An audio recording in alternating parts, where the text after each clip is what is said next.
Kayıtta mıyız? Tamam. Bugüne kadar kafamı toparlayamamamdan dolayı, kaynakların karmaşıklığından dolayı ya da bambaşka sebeplerle içerik hazırlarken zorlandığım oldu. Ama arkadaşlar ilk defa bir içeriği gülmekten neredeyse bitiremiyordum. İş adamı Elon Musk hissedarları memnun edecek bir rakamla Twitter'ı satın aldı.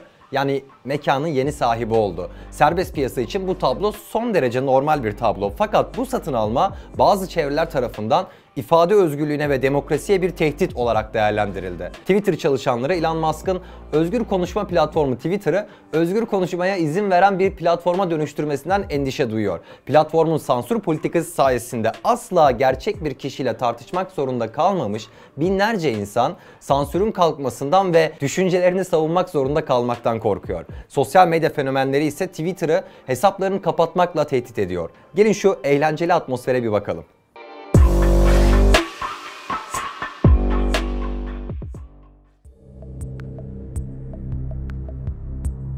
Bak. Askıya almışız diye sansürcüymüşüz. Kardeşim burası özel şirket. Beğenmiyorsan kendi Twitter'ını kurarsın. Serbest piyasa var sonuçta, öyle değil mi? Abi duydun mu?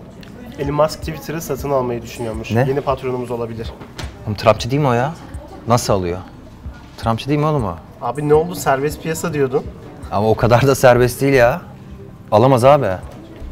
Twitter ofisinden anlıkları istesek herhalde buna benzer manzaralarla karşılaşacağız diye düşünüyoruz. Çinli İsveçli piyanist Oliver Jia, Twitter'ın Elon Musk tarafından satın alınmasının Pearl Harbor, Kennedy suikastı ve 5 tane 11 Eylül saldırısının toplamına denk olduğunu söyledi. Washington Post'ta çıkan bir yazıysa zengin insanların kanallarımızı kontrol etmesini önlemeliyiz sözlerine yer verdi. Bu doğru, hiçbir sorun yok. Tabii Washington Post'un sahibinin Amazon'un sahibi ünlü milyarder Jeffrey Bezos olması dışında. Bezos'un gazetesinde çalışan birçok insanın bir milyarderin Twitter'ı satın almasından gerçekten endişe duyuyor olması işin tek ironik yanı değil. Dış İlişkiler Konseyi Ulusal Güvenlik Araştırmaları kıdemli üyesi Max Boot, Twitter üzerinden yaptığı paylaşımda demokrasinin hayatta kalması için daha az değil, daha fazla içerik denetimine ihtiyacımız var dedi.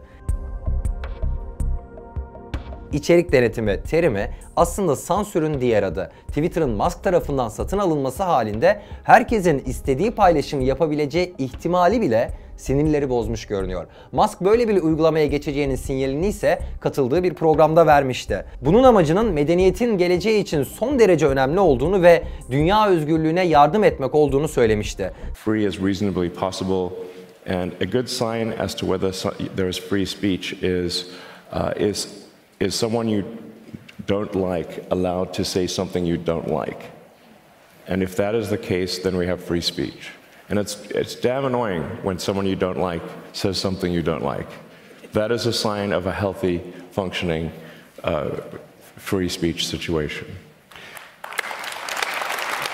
Satışın gerçekleşmesi ve Elon Musk'ın özgür platform sözü vermesi üzerine sol çevreler Twitter'dan ayrılıyorum etiketi açarak bir boykot protestosu başlattı. Yani kendileri gibi düşünmeyenlerin hesaplarını kapatmayacağı için Twitter'ı hesaplarını kapatmakla tehdit etmeye başladılar. Öfkeli çalışanların pasif direnişini ve sisteme zarar verecek değişiklikler yapacağını öngören şirket yönetimi, iş açısından kritik güncellemeler dışındaki tüm değişiklikleri durdurmak ve ikincil zararı önlemek amacıyla sistemini kilitledi. Yahoo Finance'da çıkan bir habere göre ürün değişiklikleri için bir başkan yardımcısının onayı gerekecek. Haberde birçok çalışanın Musk'ın şirketle ne yapmayı planladığı konusunda telaşta olduğu belirtiliyor. Mesele yalnızca boykot çağrısı ve alınan önlemlerle sınırlı kalmadı. Aynı zamanda Amerikan ana akım medyası o güne kadar hiç gündemi yapmadığı konuları gündem haline getirmeye başladı.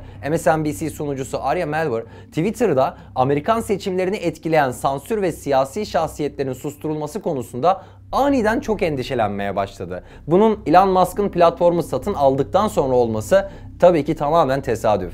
Malware, Musk'ın artık sorumlu olduğunu, desteklemediği politikacıları platformdan kaldırabileceğini ve yasaklayabileceğini veya bu siyasilere erişimi azaltabileceğini söyledi. You own all of Twitter or Facebook or what have you. You don't have to explain yourself. You don't even have to be transparent. You could secretly ban one party's candidate or all of its candidates, all of its nominees.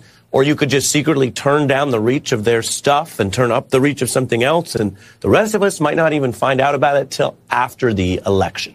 CNN ekranlarındaysa bir tık daha ileri giderek özgürlüğün aslında ne kadar kötü bir şey olduğu açıkça konuşuldu. İfade özgürlüğüne karşı zorba tavırları böylece ilk kez özgürlük maskesi altında değil, aleni şekilde gün yüzüne çıktı. Yazar Brian Stelter, kuralların olmadığı, herkesin özgürlüğünün olduğu bir yere davet edilirseniz gerçekten o partiye gitmek ister misiniz yoksa evde kalmaya mı karar verirsiniz dedi. That's an example of a broader question for Twitter, which is, if you get invited to something where there are no rules, where there is total freedom for everybody, do you actually want to go to that party?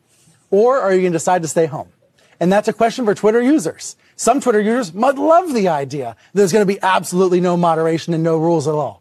Others might not want to be anywhere near that. Am I crazy, Matt? Her zaman yaptıkları gibi komik olmasının yanında tamamen manipülatif bir söz. İfade özgürlüğüyle isteyenin istediği her şeyi yapması bir tutulmuş. Bununla birlikte tabii ki ifade özgürlüğü dediklerinin yalnızca kendi ifadeleri olduğunu da belirtmemize gerek yok. Twitter'ın satışı ardından yas tutmaya başlayan çevrelerle ilgili en iyi yorumlardan birini Fox News'ten Tucker Carlson tarafından yapıldı. Carlson şunları söyledi. Konuşma özgürlüğü medeniyet için son derece önemlidir. Bundan mı korkuyorsunuz? Tiranlar kimlerdir? Başkalarının konuşabileceği fikrinden rahatsız olan kimselerdir. Bu gece tiranlar yas tutuyor. Bugüne kadar Twitter'ın gelir modelinin ne olduğu merak ediliyordu. Bununla birlikte Twitter'ın bir soft power olduğu, ideolojik dizayn amacı taşıdığı da dile getirilen iddialardandı. Son gelişmeler bu iddialara haklılık payı vermeye sebep oldu. Elon Musk gerçekten en azından Twitter'da ifade özgürlüğü sağlayacak mı bilinmiyor. Ama madalyonun öteki yüzünde ve tüm bu komedinin ardında Carlson'ın dediği gibi tiranlar yas tutuyor. Ben Murat Soydan, izlediğiniz için teşekkür ederim. Arkadaşlar bu videoyu beğendiyseniz beğen tuşunu tıklayarak ya da videoyu arkadaşlarınızla paylaşarak videonun öne çıkmasına katkıda bulunabilirsiniz. Ayrıca konu önerileriniz varsa onları da yorumlara bekliyorum. Teşekkür ederim.